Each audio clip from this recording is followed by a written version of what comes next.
We've talked about some low numbers this week, but under 10K?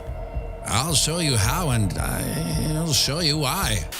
Bitcoin, crypto, morning tea. Hey. Good morning, everybody. My name's pianomattyb. That is Scaramucci's, and this is your morning TA. A brief glimpse into the crypto markets, where the sun's shining, where the winds play. All the humble opinion of this piano. Zamboni bringing the FOMO index has dropped to 39 from yesterday's 41. Bitcoin dominance is 48.4%. 24-hour volume is 28 billion. The overall market cap is 1.05 trillion.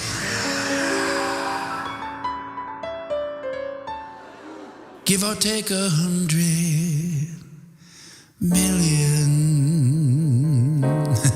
Well, it's been a week already since the plunge down to 26K, and 26K is where she wants to stay.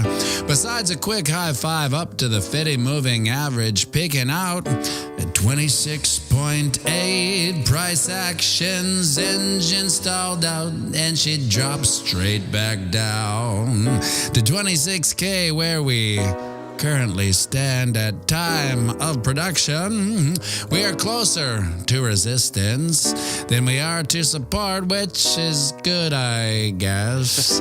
However, until we get up and over resistance at 26.3, and then start closing one or two candles there, it's just a waiting game to see if there's more downward inevitabilities that will overrun the ding-dong. It's the opposite.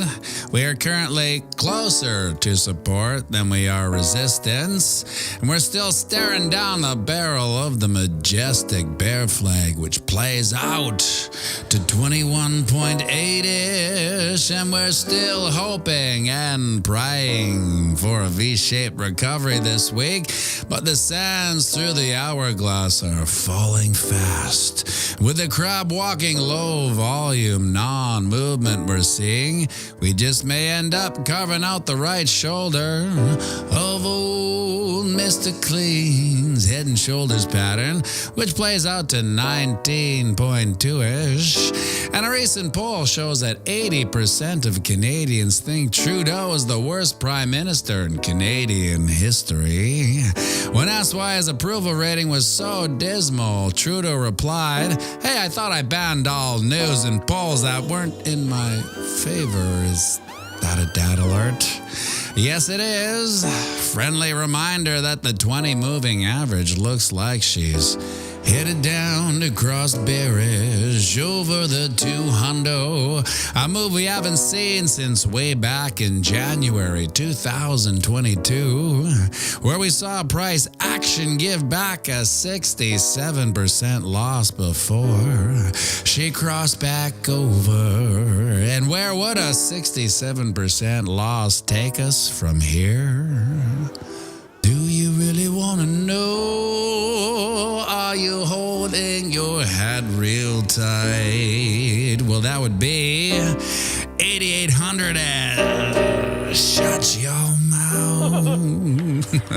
That doesn't mean it will. It just means it has. And because it has, it just means that it could. And would you look at that, my friends? The sun's up. It's another beautiful day here on planet Earth, a day none of us are guaranteed. We're not guaranteed these days, but we're lucky enough to have them anyway, so get out there and knock them dead. And remember, we're playing the same game as our psychopathic elected elites. And that's right, it's the long game. So zoom out and have a fantastic day. And we're going live right away, so grab yourself a coffee. Join me for a quick one. Join me and the Druth. And it's Friday, so sing me out, won't you? Around the banks of boom dash bang. Whoa. Ching. Have a great weekend, everybody.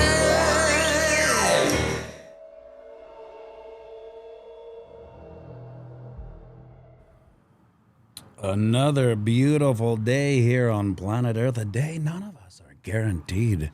We're not. It looks like I have my noise thing a little bit too high. See, I started dealing with things not live, and then, I think I got it figured out, and I don't. Oh well, we'll go through with it.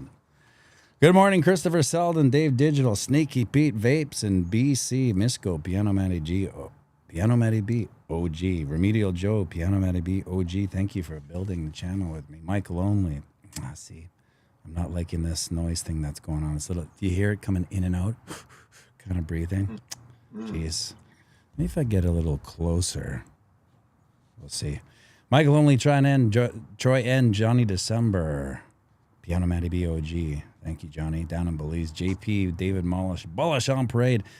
Now this name, TSASI 93. I want to say Tatsi? Satsi? Satsi? TSA.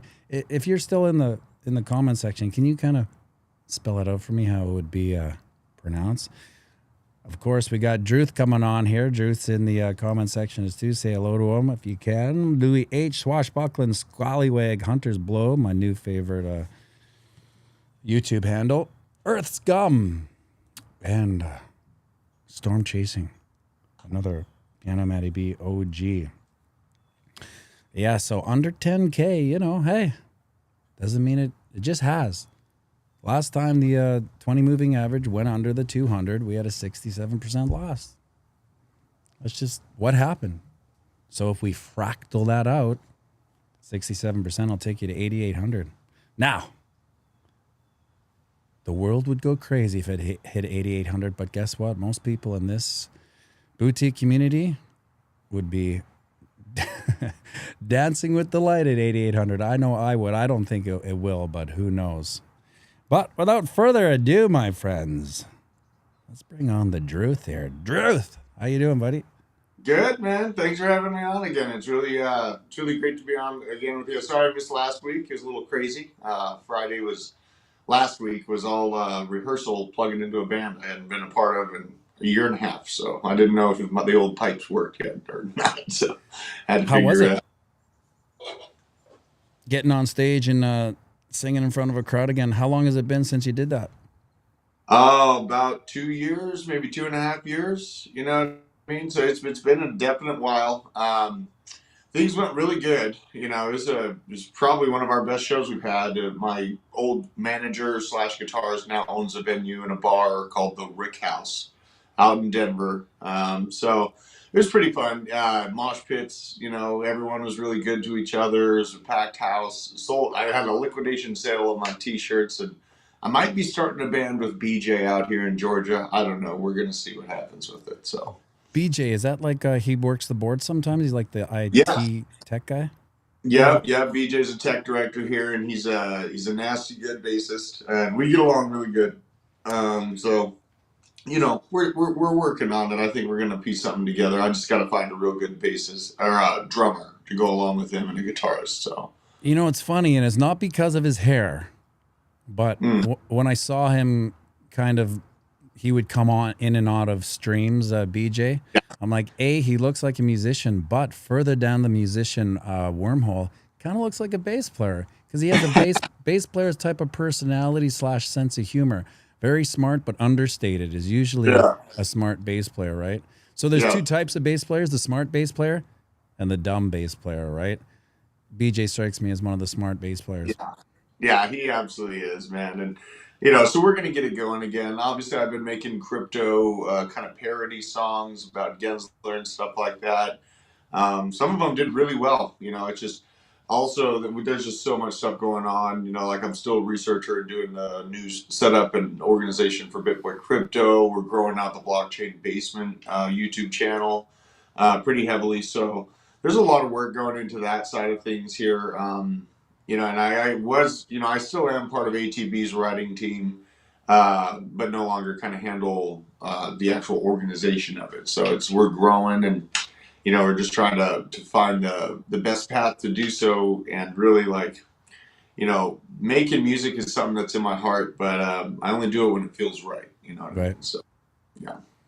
Yeah, I think Around the Blockchain is always, it's such an important show because among the many crypto shows out there, you don't really get a lot where people from all walks of the kind of crypto sphere get together and share their like their varying ideas on what's going Yeah. on in each topic. It's super cool.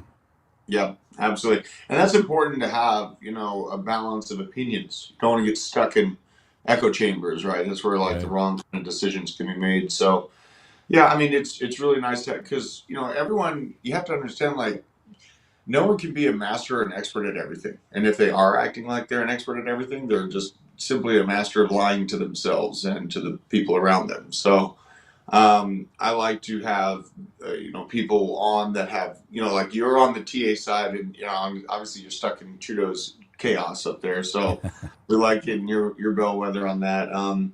But it always matters to have like a good macroeconomic opinion. It always matters to have a good TA opinion. It's a confluence of these kind of specialties that help you give a good bellwether for where the markets are going in general. So that's why I feel that it's important. Obviously, what I feel on my side of things is, I see Target lining up to do another drive-through, uh, germ season, flu season type of product give or sales process Hmm. here in my local demographic. And then in Denver, the people in the AEG side or the music industry were giving me a nod that we're probably going to have a heightened level of mask mandates and things coming back to Denver as well in the venues. So, hearing those things, a confluence of things, and then, outside of that, your TA side. I mean, so you're talking about a potential move down to 8,800, man. I would be absolutely elated if that Yeah. happened, because I tethered up at about 31 or 30,000 and a half, my bag, because I just felt it in my gut that we had tried to get above that 31 spot and just failed so many times that it felt like we were losing it. And we're on our way down now.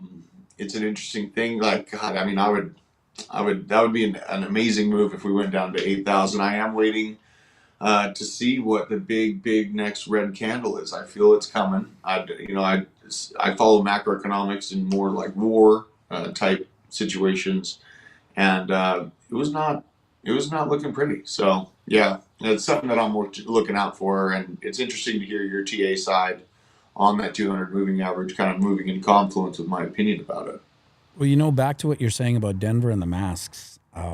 It's funny because 2 weeks ago, just 2 weeks ago, you and I were sitting here talking, and I said, I feel like the 10-headed snake is creeping back into the jungle to regroup.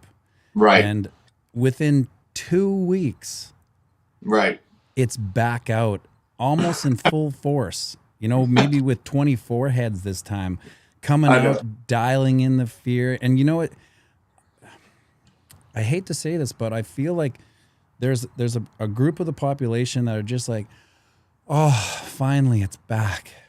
Oh Oh, my God. I can get inside my house and I can put a mask on and I can just bid adieu to my life again. I feel like Yeah. there's a vast population that is kind of looking forward to it. You're not lying. There is a large population like that. It's unfortunate to see, and those are definitely not the type of people that I would imagine would be in crypto in general, anyways. No. Because we're high risk, high reward type people here in this speculative market, right? Um, yeah, it's really unfortunate to see that people are still willing to bend the knee to that. They're telling us outwardly that these things are coming back, and that you're going to have certain jab passports to move around, things like that. And everyone just kind of hears it and they let it roll off their shoulders, no big deal. Same thing's going on with the CBDCs, that oh yeah, they have expiration dates, and you better not say anything bad online because they can technically turn your system off. We see it being implemented with PayPal, the largest payment processor on earth, which is now making that stable coin. So it's really it's looking it's not sparking joy, right? It's not sparking my joy. So as you can see, I am heavy into prepping. I use cryptocurrency to buy homes, hard iron goods, and food and materials, vehicles. I bought a vehicle yesterday. So it just felt like the right time to take profits on. I had some really great profits in altcoins. I took those profits, and now I'm just sitting here waiting for the next leg down. And I really feel like it is going to be a flu season 2.0 at this point. I heard my side from the music industry. I see it in my local town, and then I hear on the news now, like the Atlanta colleges put out their, it's a precautionary measure for these mandates just for 14 days, right? Oh yeah, I haven't heard that before. Yeah, it's weird. Like it sounded kind of familiar, right? So it's so obvious it hurts, and I am excited for, I am of the opinion that we need a large revamping of basically the Federal Reserve. We have a bloated federal government on both Canada's side and the United States side. So let's light this candle. Let's see what you can do. And it looks like they lit it yesterday with Trump Yeah. in Georgia. It's incredible the news, painting him as the villain. He's driving through lower and middle class Atlanta getting cheers, just Isn't it lying. crazy? It's insane, right? Like, so this is probably going to be the most contested election in American history. And contested can be a heavy word because we in America take contests very seriously at times. We have in the past. And right now we're facing basically the last 4 years of verifiable um, tyranny. There's no other way to see it. This is tyranny actual that we're experiencing, and Banana Republic action from Sleepy Joe just solidified that in the minds of 80, 81, 82 million Americans that are active in the polls. And then, to act like what happened last time with our ballot process, to act like there was a potential for Sleepy Joe to have 300,000 votes just for him, and then Trump gets zero at 4 a.m. is a statistical impossibility. So to tell me that it's true and to tell me that it's okay and this is a due process system is just an absolute farce, and I'm well beyond accepting that as an answer. So, yeah. It's hard. It's hard, man. I know. And glad I could bring it up again on YouTube because they finally let us talk about it now that we're almost done with his entire tenure, right? He gets to serve his entire tenure and then you get to talk about it, right? Or you Yeah. get imprisoned like the 700 Americans that have been, spending this entire time behind bars. It's incredible time. So I'm looking forward to finishing off. I want to get back into the market. The hardest thing for me, Matty V, is this downturn. I am trying to decide if I'm going back into Bitcoin. I've been kind of leaning into going into more aggressive altcoin portfolio builds like Cardano, just like mainstay ones. The pandemic gave me that entry point around 4K per Bitcoin. And it was like Ethereum was $200. At the lowest, it was $75. This next one, I mean, that would be equivalent if we went down to 8K. That's just how you stack.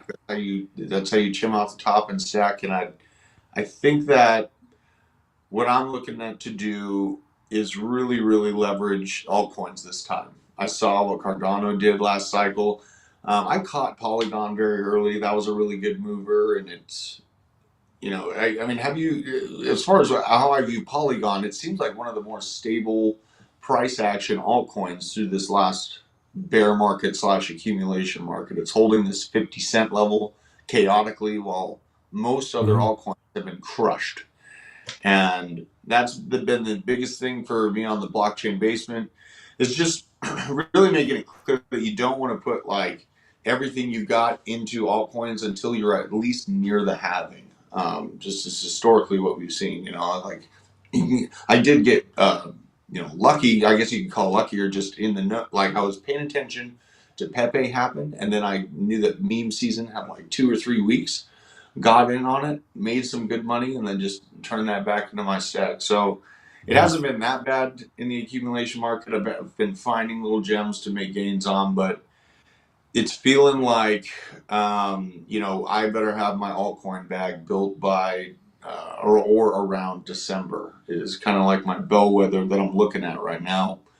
And trying to just be more aggressive on the upside. You know what I mean? As the crypto has been the only thing, the saving grace for my family through this last 3 or 4 years of economic turmoil. I'm a middle class guy. I had to work 3 jobs when it hit first, and it really saved my life. You know what I mean? Like, it was an absolute blessing. So that's why I'm looking to just turn up the heat, get a little bit more aggressive. I'm much more experienced now. It's, since 2017, I was only watching Bitcoin up until Yeah. about 2020. So yeah, I mean, it's exciting times for me. I know it's like scary for everyone, like, oh my gosh, lockdowns, but I have fun. I have fun civilly disobeying.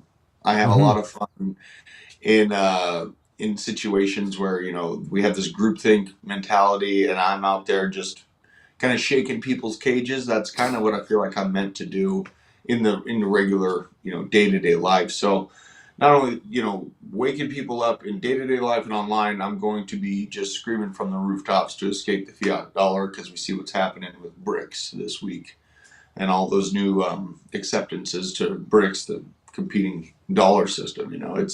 It's coming, and finally people care about BRICS, right? I said BRICS 3 years ago, 4 years ago, no one cared.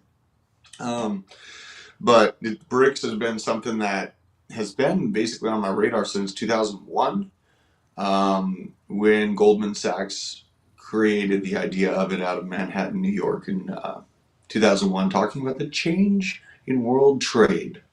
And something happened that day, in September of 2001, that people might remember. And a couple centers went down, and all of a Right. sudden, 2 decades later, here we are. So, yeah. I have a couple fears when it comes to altcoins, and they remind me of when I owned a nightclub. There was groups of girls that we called the lineup girls. They would be the ones that would kind of show up in the dresses in minus 30 degrees Celsius, wait in line and come in, and they were always game to party and have a good time, and they were a good time. But Mm. the more I would hang out with them, so to speak, the more it pushed me into the next level of socializing with people with a little more sophistication. So I'm drawing a line between altcoins and Bitcoin, right? So every time I go into altcoins, I end up, I don't know, not really getting burned, but I don't have the best experience. And so I just end up shying away and going back into Bitcoin. But there's always a part of me that's like, just like the Cardano, just like the Solana, it's like, this little powder on the side, I could put in Bitcoin Hmm. and set it and forget it. Or I could put it into one of these alts and maybe get a quicker 10x to put it into Bitcoin. But Yeah. I feel like now I'm bid in the game long enough that I should know better to just put it into Bitcoin, but it's tough because I look at it every day. Yeah. No.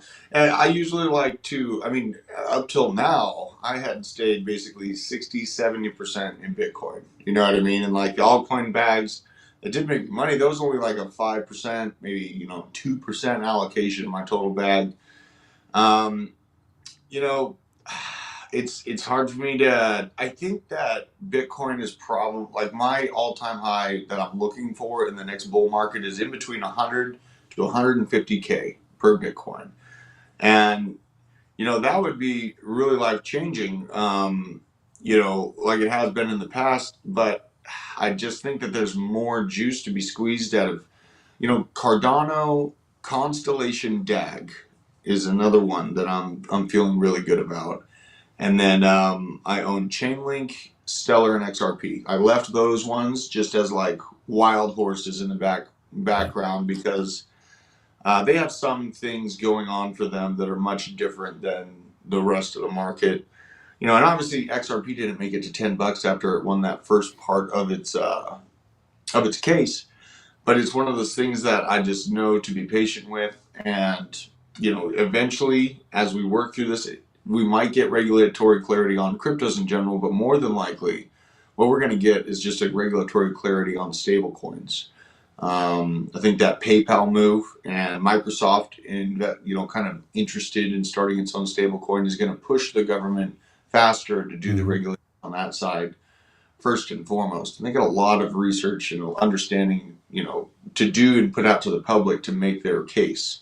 Yeah. So it's going to take time. You know what I mean? We're just watching this stuff well early, so it feels like it's growing slowly. I think it's moving as fast as it can, but the government's got to move concisely. So, What's your thoughts on Solana?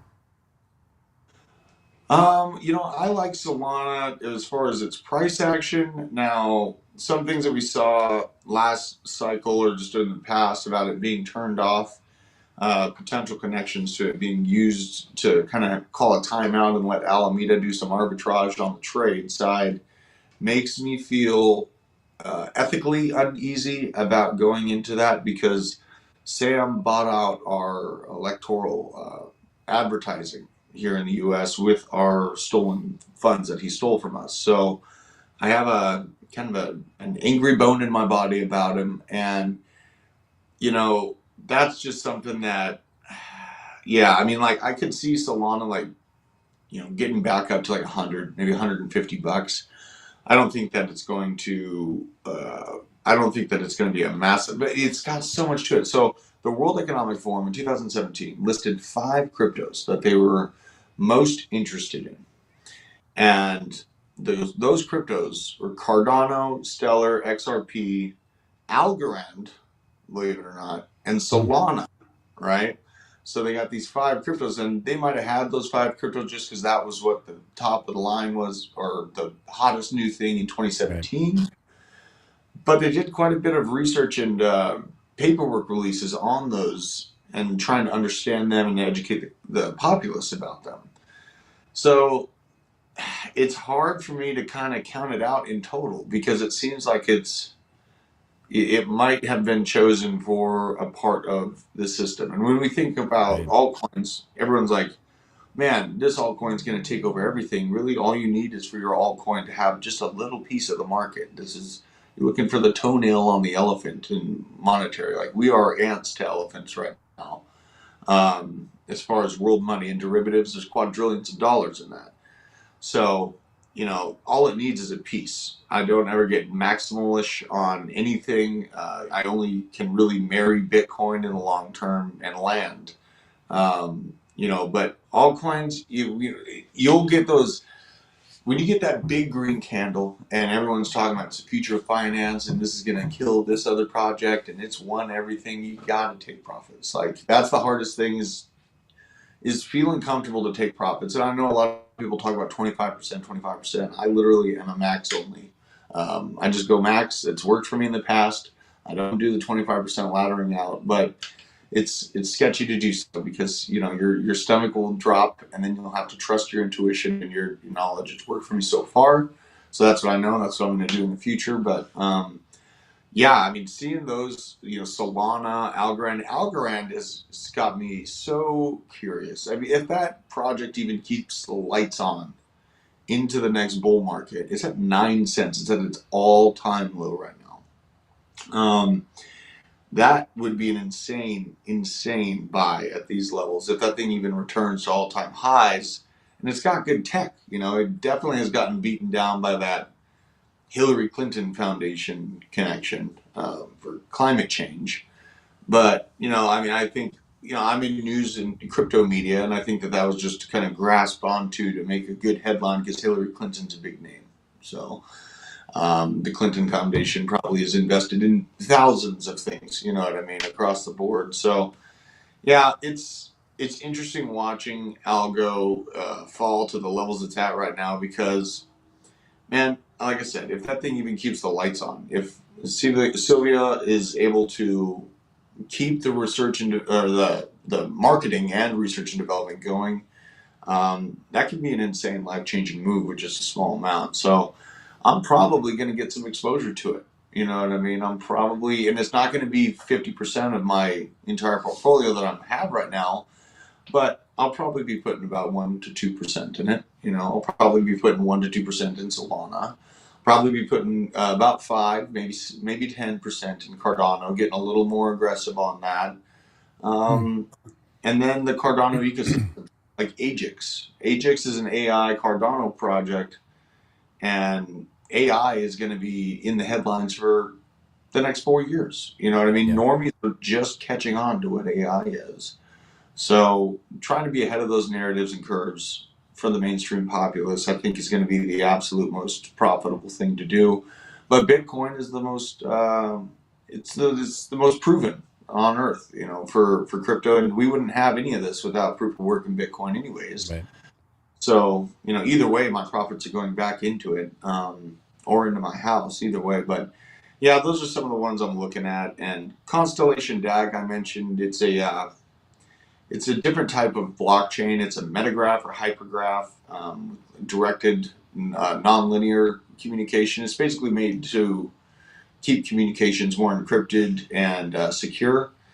And I've seen it, you know, ink up. It's got some good partnerships and some recommendation letters from our Department of Defense in the U.S. and the Air Force and the Navy and different kind of high needs organizations that have given it a nod and continue to move it through um, Project Iron Spider, which is their test program to make sure that they're building a network that is truly secure from hacking. So, you know, I think that that's going to be an important thing as we expand this digital ecosystem. Like, you know, you're going to have like just yesterday, Lazarus Group was in the news again. Lazarus Group, that hacking organization out of North Korea, and that was in connection to the Tornado Cash developers getting arrested because Lazarus Group, a North Korean hacking group, used software they built. Let's say that's like, you know, I made a pencil and then I left it on the table, and then Bob comes along and gets it and, you know, stabs someone. Then I am liable for that. That's what we're being set up for as right now in the U.S. So you know, we need to be fighting on the legislative level. We need to be protecting our rights to sovereignty and finance on a political level heavily right now. Because yes, these numbers can go up, but it don't matter nothing if your government won't let you access them. For sure. Today, after Jerry Pow gets off his 18 holes early morning, cutting downs about 4 double scotches on the rocks, he's going to Yeah. be doing his speech at Jackson Hole. So last year at this time, his speech, what was it? We lost 30% after Mm-hmm. his speech in Jackson Hole, which is kind of like a friendly non FOMC meeting. But Mm-hmm. I mean, it's my kind of working theory that we're bookending this year of basically the downside where he started in Jackson Hole. And Mm-hmm. maybe it's my gut feeling and me wanting it to kind of reverse. But what are your thoughts on his speech today? Yeah, I think he's in a really hard spot because our unemployment levels never reached where he was hoping to get them to. People are working multiple jobs and they're not really giving up. You know what I mean? And the companies, the smaller companies, haven't given up. They're trying to recover from the lockdowns, right? So they're Yeah. doing everything that they can to catch up with what happened to small and local businesses and even big businesses. I do have a bad gut feeling that it's going to be another rate hike. Um, you know, and probably we won't see any cuts. What's up, buddy? We won't see any cuts, in my opinion, till next year. That's Mm-hmm. just kind of what I'm thinking. And it'll probably be timed out. You know, January, Just February. perfectly.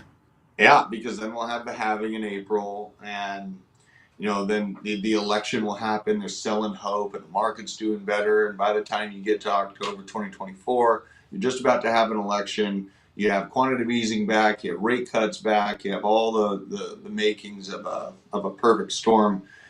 And if what I think is going to happen does play out, I'm going to be positioning crypto. That's going to follow the same 4 year cycle in theory, is what my thoughts are, and they will pull back overall interest rates down to, you know, where I can get a home off of those profits again, somewhere around the 3 to 4% interest rate.